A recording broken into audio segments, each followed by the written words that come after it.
आप देख रहे हैं न्यूज़ सर इंडिया और मैं हूं अरफाज़ मडैंग। अभी हम एसएमजीएस हॉस्पिटल में हैं और जिस तरह से कल आपने एक रिपोर्ट देखा होगा जिसमें एक बच्ची की जो है कल दुखद मृत्यु हुई थी, जो ज़ेरे इलाज एसएमजीएस में थी। और उनके परिवार वालों का ये आरोप था कि हॉस्पिटल के स्टाफ ने जो है ठीक से ट्रीटमेंट नहीं किया, जिस वजह से जो है उस बच्ची की जान चली गई। और बहुत सारे आरोप लगे। हमारे साथ बातचीत करने के लिए मेडिकल सुप्रिटेंडेंट दारा सिंह जी मौजूद हैं। इनका भी बीच में नाम लिया गया। इनसे बातचीत करते हैं क्या कुछ कारण रहे इसके पीछे के। सर, जिस तरह से वो कल का आपने रिपोर्ट देखा होगा, क्या वाकया में जिस तरह से बच्ची के पेरेंट्स ने जो आरोप लगाए हैं कितनी सच्चाई है उनमें, और कहीं ना कहीं दुखी परिवार है उनका जो बच्ची की मौत हुई है, तो कैसे देखते हैं इसको? ऐसा है कि हमने भी वो रिपोर्ट देखी और हमें भी इस चीज़ का दुख है कि देखो, कोई भी डॉक्टर जो है खुश नहीं होता है कि अगर उसका पेशेंट बच नहीं पाता है। लेकिन डॉक्टर कोई भगवान है नहीं, हम अपनी तरफ से कोशिश कर सकते हैं। वो बच्चा बड़ी सिक कंडीशन में यहाँ आया था। मेरे डॉक्टर्स ने, जो मेरा जम्मू प्रोविंस का बेस्ट पीडियाट्रिक डिपार्टमेंट है, टर्शरी केयर सेंटर का, ये दिन रात मेहनत करते हैं। इन्होंने उसका पूरा ट्रीटमेंट किया है, उसको वेंटिलेटर पे भी डाला था, जिसके बारे में मेरे head of the department paediatrics के जो आज हैं और जो ट्रीटिंग डॉक्टर कंसल्टेंट हैं डॉक्टर रवि परिहार, ये आपको डिटेल में बताएंगे। उन्होंने उसका ट्रीटमेंट किया था। तो अनफॉर्चुनेट ये हुआ कि हम उस बच्चे को बचा नहीं पाए। और हमने मॉर्निंग में ही, मेरे डॉक्टर्स ने उनकी फैमिली के साथ बात की थी कि ये बच्चा जो बहुत क्रिटिकल है, पर हम अपनी तरफ से बेस्ट कोशिश करेंगे।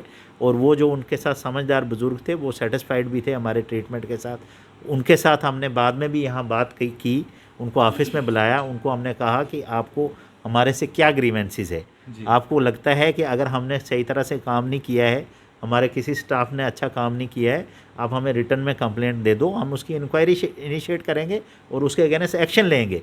तो उन्होंने कहा कि नहीं, ऐसी कोई बात नहीं है डॉक्टर साहब, हम एग्रीव्ड हैं, तो हम इसलिए बात कर रहे हैं। मैंने कहा ठीक है, एग्रीव्ड, आपका जो नुकसान हुआ वो तो कोई भी पूरा नहीं कर सकता है। आपकी जगह हम भी होंगे, हम भी तो बात करेंगे। तो लेकिन हमारी तरफ से, प्रशासन की तरफ से ऐसी कोई चूक नहीं हुई है कि बच्चे को ट्रीटमेंट में कोई कमी रही हो। अब रही बात कि हमारा नाम उछाला गया, हमारे अस्पताल की बदनामी जो कराई गई है, वो कोई बंदा, कोई प्राइवेट चैनल का बंदा अपना स्कोर सेट करने के लिए 81 ईयर से ये अस्पताल चल रहा है। आप जान रहे हो, आप देख रहे हो कितने लोग यहाँ से ठीक होके जा रहे हैं, कितनी हमारी 1000-1200 की ओपीडी हमारी होती है, नामी ग्रामी हॉस्पिटल है।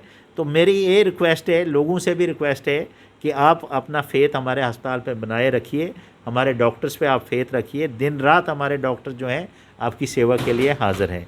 बाकी जो इसकी डिटेल है क्लिनिकल केस की, आप जो एक्टिंग एचओडी हैं पीडियाट्रिक थे और डॉक्टर रवि परिहार जो ट्रीट कर रहे थे, आप उनसे भी बात करके ये डिटेल ले सकते हैं। बिल्कुल सर। दारा जी, जिस तरह से आपका भी आप जो सुबह राउंड लगाते जाते हैं उसका भी जिक्र हुआ बीच में, और जो फ़ौज की बात की गई, जो हाँ। आपके पीछे लोग होते हैं उनकी बात की गई कि एक बार राउंड लगा देते हैं, बाद में कोई भी पीछे फिर वही हालत हो जाती है, तो ऐसा कुछ है? तो मैं आपको एक कहना चाहता हूँ कि लोगों को अंडरस्टैंडिंग नहीं है कि हॉस्पिटल एडमिनिस्ट्रेशन क्या डिपार्टमेंट होता है।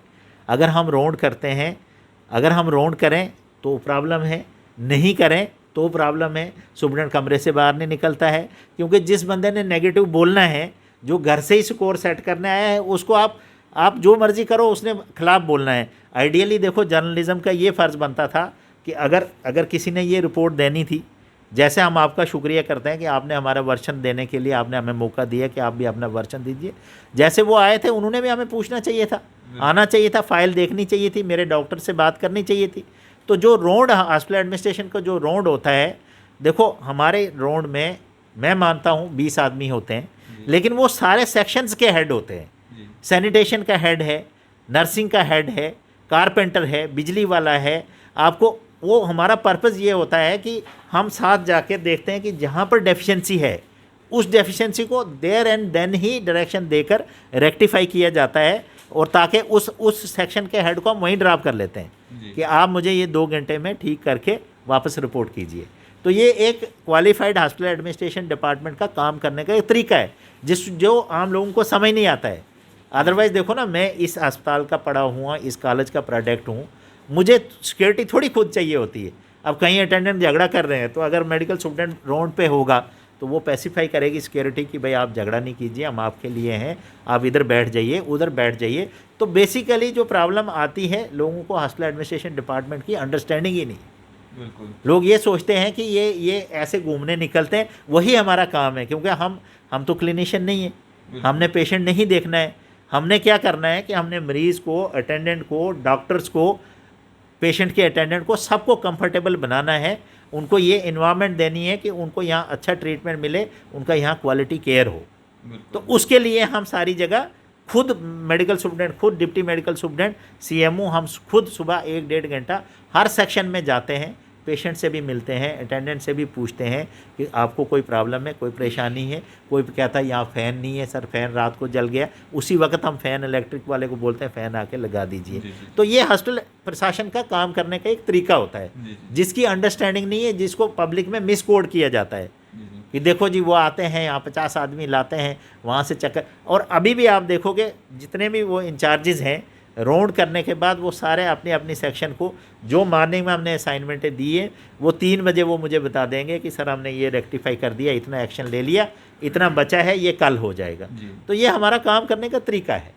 डॉक्टर साहब, अगर बात करें हम जिस तरह से छोटी मोटी चूक जो हैं वो होती रहती हैं, कई बार डॉक्टर जो है थोड़ा गुस्से से बात कर लेता है, या स्टाफ, जो सिक्योरिटी स्टाफ के लोग होते हैं वो कहीं ऊंची आवाज़ में बात कर लेते हैं, लेकिन कोई डॉक्टर अपने मरीज़ को जानबूझ के कुछ इस तरह की कंडीशन तक पहुंचा जाए कि उसकी मृत्यु हो जाए, ऐसा हो सकता है? नहीं है, तो ये तो पॉसिबल ही नहीं है ना। देखो मैं आपको बताऊं, डॉक्टर को सबसे बड़ी खुशी अगर ज़िंदगी में मिलती है, वो है जब उसका पेशेंट ठीक होता है। जी। जब उसका पेशेंट वो लूज़ करता है, तो वो सबसे ज़्यादा डिस्टर्ब आदमी जो है वो डॉक्टर होता है, या पैरामेडिकल स्टाफ होता है, क्योंकि हमारा काम है लोगों को ठीक करना, लोगों की परेशानियों को ठीक करना। बाकी जो आप कह रहे हो कि कई बार डॉक्टर भी, देखो हम भी इंसान हैं, हमारे सिक्योरिटी वाले भी इंसान हैं। जब एक डॉक्टर को 200 मरीज़ देखना पड़ता है, तो उसका भी मेंटल लेवल थोड़ा सा, उसमें प्रेशर में, उसकी साइकी में इफेक्ट पड़ता है। तो उससे अगर वो गुस्से में बोलता है, लेकिन उसका ये मतलब नहीं है कि वो अपने पेशेंट को नुकसान पहुंचाए। अगर वो अटेंडेंट से ऊंचा भी बोलेगा, पेशेंट को वही ट्रीटमेंट दिया जाएगा जो उसकी रिक्वायरमेंट होती है। चलें, हम उन डॉक्टर्स से भी बात करेंगे जिनकी ज़ेरे निगरानी जो है उस बच्ची का इलाज चल रहा था, और जानने की कोशिश करेंगे क्या कुछ मतलब उसमें बीमारी थी, या कितनी देरी के बाद उसको हॉस्पिटल लाया गया, या क्या कारण रहे उसकी मृत्यु के पीछे के। जी सर, आपका नाम? मैं डॉक्टर संजीव डिगरा, और मैं अभी एक्टिंग हेड हूँ डिपार्टमेंट का। ऐसे मैं हेड ऑफ़ द यूनिट हूँ, पीडियाट्रिक यूनिट 2 का। डॉक्टर साहब, ये जो बच्ची की कल जो मृत्यु हुई है, और जो परिवार वालों का आरोप है, क्या कंडीशन थी बच्ची की, किस तरह से उसको यहाँ पे लाया गया, और मृत्यु के समय जिस तरह से वो बता रहे थे परिवार वाले कि ब्लड नहीं निकल रहा था, उसके पीछे के क्या कारण थे सैंपल के लिए जो ब्लड नहीं निकल रहा था? देखिए, ऐसा है कि ये बच्चा जब हमारे पास लेके आए हैं, ये काफ़ी सिक था उसी समय। ये मेरे साथ डॉक्टर साहब बैठे हैं, ट्रीटिंग डॉक्टर हैं, डॉक्टर रवि परिहार, और ये शुरू से उसको इन्होंने देखा है। मॉर्निंग में इन्होंने काफ़ी टाइम लगा के उसको देखा है, और उसके बाद उसी समय जब देखा गया तो बच्चा जो था वो बिल्कुल जैसे ये फाइल का हमारे जो रिकॉर्ड्स हैं इसके हिसाब से, जब बच्चा ये हमारे पास जब आया तो इसकी पल्स ही नहीं थी, ब्लड प्रेशर इसका बिल्कुल फॉल किया था, बच्चा शॉक में था, हाथ पैर इसके नीले हो गए हुए थे, और ये शॉर्ट हिस्ट्री लेके आया। इसका मतलब जो भी इन्फेक्शन था वो बड़ा फुलमिनेंट इन्फेक्शन था, बहुत ही स्ट्रॉन्ग इन्फेक्शन था, जिसने इतनी जल्दी बच्चे को इतनी ऐसी कंडीशन में पहुंचा दिया। और जब ये बच्चा जब शॉक में चला जाता है, जब उसका मतलब होता है जैसे हाथ पर जब नीले पड़ने लगते हैं, उसका मतलब होता है कि जो खून का दौरा है वो पेरिफेरीज में कम हो गया, हाथों पैरों में टांगों में खून का दौरा नहीं जा रहा है। तो ऐसे में अगर आप ब्लड सैंपलिंग की भी कोशिश करेंगे तो ब्लड निकलता नहीं है उस समय। तो डॉक्टर साहब ने, जो हमारी टीम है, इन्होंने पूरी कोशिश की उस समय कि किसी तरह से उसका बीपी वापस लाया जा सके, बच्चे को रिसस्टेट किया जा सके। बीच में थोड़ी बहुत उसको लगा भी कि इनको कि चलो शायद में भी कुछ फ़ायदा होगा, पर वो ऑलरेडी शॉक भी ऐसा होता है कि शॉक की ना एक स्टेज होती है। जी। अगर उस स्टेज से आगे निकल जाए ना तो फिर हम उसको रिफ्रैक्टरी शॉक कहते हैं। उसका मतलब फिर वो जो मर्ज़ी इलाज करो फिर वो वापस नहीं आता है। तो ये बच्चा जब हमारे पास आया था ये ऑलमोस्ट रिफ्रैक्टरी शॉक वाली स्टेट में था, और उसके साथ साथ इसके बाकी के जो जिस्म के अंग थे वो भी धीरे धीरे जो हैं वो कॉम्प्रोमाइज़ हो गए, वो भी काम करना धीरे धीरे बंद हो गए, इसीलिए हमें इसको वेंटिलेटर पे डालना पड़ गया। बट जितनी भी हम कोशिश कर सकते थे हमने अपनी तरफ से पूरी कोशिश की, पर ये बड़ी अफसोस की बात है, दुखद बात है कि हम उस बच्चे को नहीं बचा पाए। और हम उनका दर्द भी समझते हैं, जो फैमिली है उनका दर्द भी समझते हैं, और हमारी पूरी सांत्वना है उनके साथ कि पर जैसा कि आप सब जानते हैं कि मेडिकल लाइन में भी हमारी कुछ लिमिटेशंस हैं। हम एक लिमिट तक हमारी दवाइयाँ, हमारा मेडिकल ट्रीटमेंट काम करता है, पर जब कभी पेशेंट एक स्टेज से आगे पहुंच गया होता है, उसके बाद हम फिर उसको रिवाइव करना बहुत ही मुश्किल होता है और कभी कभी नामुमकिन हो जाता है। डॉक्टर साहब, जिस तरह से आप बता रहे हैं, मतलब क्या वो बच्ची जो थी पहले से बीमार थी या उसको लाने में, हॉस्पिटलाइज करने में देरी की गई है? देखिए, हिस्ट्री बड़ी शॉर्ट थी। उसको जैसे उल्टियाँ हुई, दस्त लगे, बुखार हुआ, अचानक से? हाँ, अचानक से ही हुआ, और उन्होंने अपने लेवल पे भी कुछ ट्रीटमेंट कराया होगा, पर जब वो हमारे पास आए जी जी तो ऑलरेडी बच्चा जो था वो काफ़ी सीरियस हो चुका था। जी जी वो शॉक में था उस समय। अच्छा, दूसरा क्या होता है कि कई बारी इंसान शॉक में होता है, जी पल्सेस उसकी वीक हो जाती हैं, बीपी उसका फॉल कर जाता है, पर सेंसोरियम ठीक होता है, जी जी बातचीत वो कर सकता है। ठीक है, बहुत बारी ऐसा होता है कि पेशेंट हमारे पास आता है, वो बात कर रहा होता है, पर जब हम उसकी नब्ज़ पकड़ते हैं तो नब्ज़ ही नहीं फील होती। जी फिर हम इमीडिएटली समझ आते हैं ये तो शॉक में, इसको इमीडिएटली फिर शॉक का ट्रीटमेंट करो। क्योंकि जो हमारी बॉडी है ना, ये इसमें ऐसा सिस्टम रहता है, ऐसा मैकेनिज़्म है कि जब कभी भी हमारा बीपी फॉल करेगा किसी भी वजह से, तो हमारी बॉडी क्या करती है, मैक्सिमम खून का दौरा जो हमारे वाइटल ऑर्गन्स हैं, हमारा ठीक है, दिमाग है, हार्ट है, इस तरफ दौरा बढ़ा देते हैं ताकि, और इसलिए लास्ट में यही फेल होते हैं। जी ठीक है, तो मैं वो सुन रहा था कि वो कह रहे थे कि बच्ची पानी मांग रही थी, बच्ची बोल रही थी, तो बच्ची उस समय शॉक में थी। हालांकि वो बातचीत कर रही थी, पर वो समय शॉक में थी, और वो शॉक रिफ्रैक्टरी शॉक था। इसी वजह से हमारा जो भी हमने मैनेजमेंट की, जितनी भी हमने कोशिश की, अनफॉर्चुनेटली हम उसमें सक्सेसफुल नहीं हो पाए। और मैं एक बार फिर मैं यही कहूँगा कि है तो बहुत दुख की बात है, और हम भी उतने ही दुखी हैं जितने उनके परिवार वाले दुखी हैं। क्योंकि कोई भी मरीज़ जब हम उसको बचा नहीं पाते हैं, सच मानिए हमें भी उतना ही दुख होता है। जी सर, आम जनता के लिए क्या मैसेज देना चाहेंगे? जो आपने लक्षण बताए, उस तरह के लक्षण अगर किसी बच्चे में दिखते हैं तो उसको जल्द से जल्द डॉक्टर के पास ले जाया जाए या हॉस्पिटलाइज किया जाए?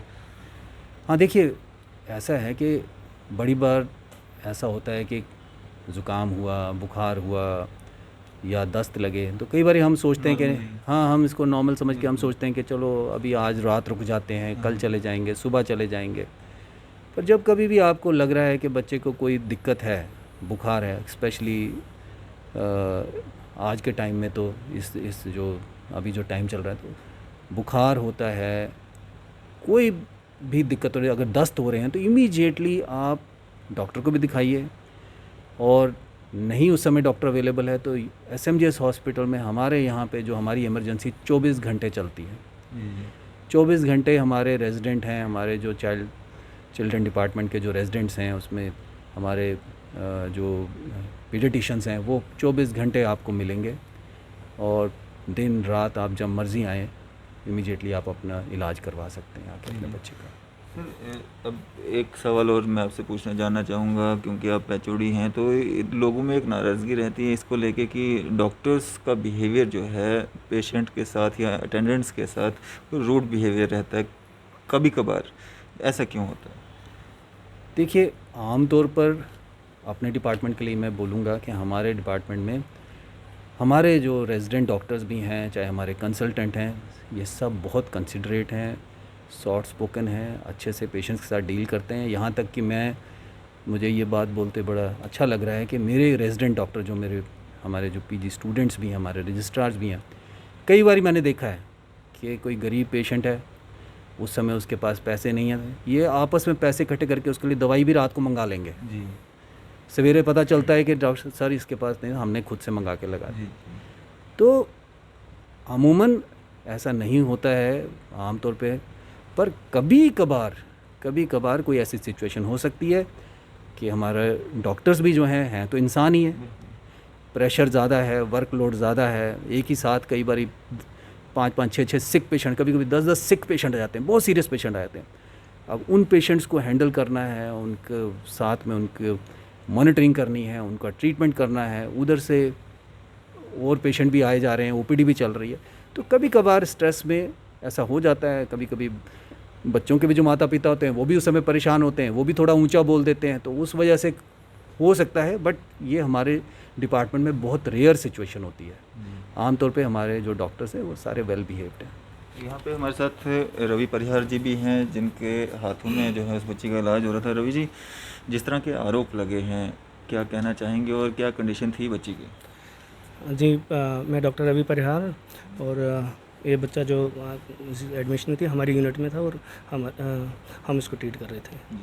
तो ये बच्चा जब आया था रात के तकरीबन 2-2:30 बजे के अराउंड आया था।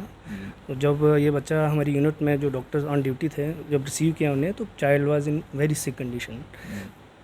जो नोट से भी पता चल जाता है, इसका इरिटेबल था बच्चा, हिस्ट्री इसकी 2 दिन की थी कि लूज़ मोशन हो रहे थे, फीवर था बच्चे को और वॉमिटिंग थी।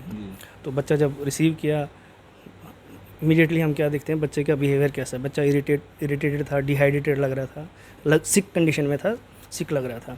तो इसका बीपी देखा, तो बीपी जो इसका बीपी आ रहा था वो काफ़ी लो आ रहा था। तो ऐसा लग रहा था कि ये बच्चा शॉक में जा रहा है। तो इसको इमीडिएटली फ्लूइड दे दिया, ऑक्सीजनेशन स्टार्ट की, सैचुरेशन भी इसकी फ्लक्चुएट कर रही थी। ठीक है, तो ऑक्सीजन फ्लूइड का बोलस देते हैं इमीडिएटली, ऐसे बच्चों में फ्लूइड देते हैं ताकि बीपी इसका बढ़ जाए। 20 मिनट में इसको हम बोलस देते हैं, फिर देखते हैं 20-30 मिनट के बाद कि बीपी इसका ठीक हो रहा कि नहीं। इसका बीपी ठीक नहीं हो रहा था, रिपीट बोलस दिया, 2-3 बार बोलस दे के बच्चा सैचुरेशन कम होने लगी, लेकिन जो इसको बोलस फ्लूइड के बोलस दिए थे उससे हमें ज़्यादा फ़ायदा नहीं आ रहा था। जब बच्चा over a period of time desaturate होना स्टार्ट कर गया तो इसको वेंटिलेटर पे चढ़ाया गया। तो इस बच्चे के लिए जो नॉर्मली ऐसा होता है कि कभी कभी हमारे पास वेंटिलेटर नहीं होता, बट इमीडिएटली वेंटिलेटर अवेलेबल था और बच्चे को वेंटिलेटर पे डाला गया। तो ये मतलब ये बड़ा लाइफ सेविंग होता है कि किसी बच्चे को वेंटिलेटर मिल रहा है तो ट्रीटमेंट इसका ठीक होगा। बट इसका बच्चा इन्फेक्शन इतना फैल गया था, इसका बीपी इतना लो था कि even after putting this child on ventilator he was not maintaining BP. तो बीपी के लिए फिर हम ड्रग्स देते हैं। ड्रग्स हमने स्टार्ट किए हुए थे, एंटीबायोटिक तो शॉट पहले ही देते हैं, शॉक पे ही जब बच्चा आता है तो एंटीबायोटिक देते हैं, चलो कि ये को जो इन्फेक्शन है तो ये कंट्रोल में आ जाए। बट दवाई देने के बाद भी कुछ टाइम चाहिए होता है बॉडी में ड्रग को ताकि वो ड्रग हेल्प करे। तो अभी ये बच्चा, इसका जो कोर्स था बिल्कुल फुलमिनेंट कोर्स था, क्रैशिंग कोर्स चल रहा था इसका। 2:30 बजे आया, बोलस दिया, 5-6 बजे बच्चा वेंट पे चढ़ गया। तो साथ साथ इसको लाइफ सेविंग ड्रग्स भी हमने स्टार्ट की जिससे बीपी बढ़ता है। उसको एड्रेनलिन की ड्रिप चली, इसको नॉर एड्रेनलिन भी दे दिया, 2 विटामिन भी। हार्ट इसका थोड़ा सा वीक हो गया था, उसकी जो धड़कन है काफ़ी तेज़ चल रही थी और बिल्कुल डिस्टेंट हार्ट साउंड थी। इसको लग नहीं रहा था कि हार्ट में, लग रहा था कुछ प्रॉब्लम है कि ये इन्फेक्शन जो है हार्ट पे भी इसने असर कर दिया। तो इस सिचुएशन में हमने we tried our best to save this child, tried everything whatever was in our hand, but unfortunately we could not save this child. Death around कोई 2:30-3 बजे जी दोपहर को। तो परिहार साहब, इस तरह के केसेस और भी आपके पास आ रहे हैं या ये पहला कुछ इस तरह का केस है? पिछले हफ्ते में इस किस्म के पेशेंट 1-2 और भी आए हैं जो बिल्कुल इसी तरह सेम बिहेवियर था उनका, शॉर्ट हिस्ट्री, फीवर, वॉमिटिंग, 2-3 दिन में आ रहे हैं और शॉक में आ रहे हैं।